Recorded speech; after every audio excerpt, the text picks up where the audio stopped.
Kamu masyarakat Kecamatan Manyak Pahit, yang malamnya lu Tuan Pi, selaku masyarakat, ini bukan selaku pendakwa, ingin menyampaikan juga karena dengan Bapak Bupati banyak ada merumpok. Tanda jauhkan tu hanya mungkin kami masyarakat, maka saya sampaikan mudah-mudahan Bapak Bupati hadir malam ini sekaligus membawa hujan. Saya lihat urung-urung yang di Kecamatan Manyak Pahit, Pak, hari ini kami hanya yang nadi sawah saja, yang nampak kami hanya sawah. Khusus masyarakat sampai masyarakat Simpang 3, kami ini petani. Jadi makna saya katakan tadi Bapak Bupati datang membawa hujan, paling kurang tidak datang membawa hujan, bawalah sumur bor, Pak.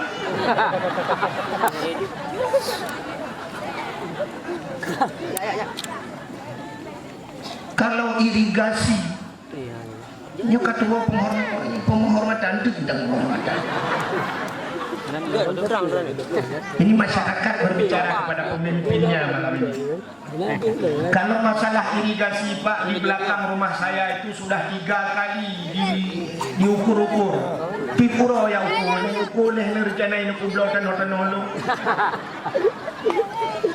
Saya tanya untuk apa diukur itu, untuk bantuan irigasi. Tapi ternyata sampai hari ini yang ada masyarakat Pak Iriati. Maka karena ke sawah ini susah. Kami sawah tanda hujan, kemarau, panjang, ujun hana. Nyona sebahagian mungkin kalau panjang kemarau ini mungkin akan gagal panen. Kalau sempat gagal panen, mata pencaharian cuma petani, saya takut, Pak. Kalau padi tidak jadi malah sabu-sabu yang maju nanti. Hana pukul hawa pukul le. Maka masyarakat tidak tahu lagi harus kemana sekarang. Arang, kalau dulu ada arang di Manyak Pahit, sekarang pun arang sudah payah. Ke laut susah. Mereka yang pergi ke laut, tidak ada waktu cerita laut susah. Ada ikan nggak ada harga, ada harga nggak ada ikan. Sampai saya sendiri, Pak, nggak lagi ke sawah. Lu mana lu ya lu bilang, sampai kalau jauh bilang berani lu ini. Belang bintang, belang pidi gede, kok jauh lu tuan jangan ada belang, sampai nggak itu mau buat. Jam 4 malam saya pulang dari sawah, Pak. Kemarin itu lorong saya di Arabat itu, saya pulang dari sawah. Jam 4 malam, jam 3 malam. Mungkin sampai malam ini pun nanti Bapak jangan pulang dulu, kita ke sawah. Bapak lihat di sawah, orang-orang ini hidupkan mesin, tiap malam hidupkan mesin. Putih mesin tarik selang sampai 1000 meter, ada yang sampai 800 meter, 600 meter bawa selang hanya untuk menghidupkan air untuk ke sawah. Jadi mudah-mudahan Bapak Bupati malam ini aspirasi saya pribadi. Kalaupun tidak datang membawa hujan, bawalah sumur bor. Yang lain itu urusan Pak Datuk.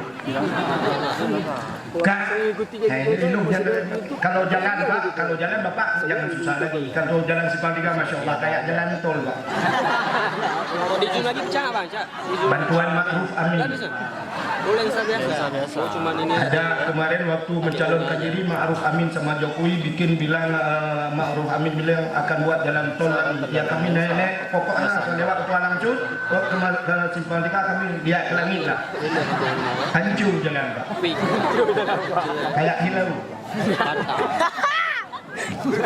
Punya dari bintang ni, kalau dah debit hancur jalan. Saya sering alternatif hari ini dari Sampai Mah bagus sikit, tapi jalannya kecil. Asal saya pulang sini ada anak-anak taruh kereta di situ, hampir tiap kali ketabrak kereta orang ni, jalannya kecil. Kalau pun nanti ketabrak, siapa harus saya salahkan? Kalau saya salahkan orang yang menjadikan kereta, enggak, jalannya kecil. Siapa yang kecilkan pulang ke kita.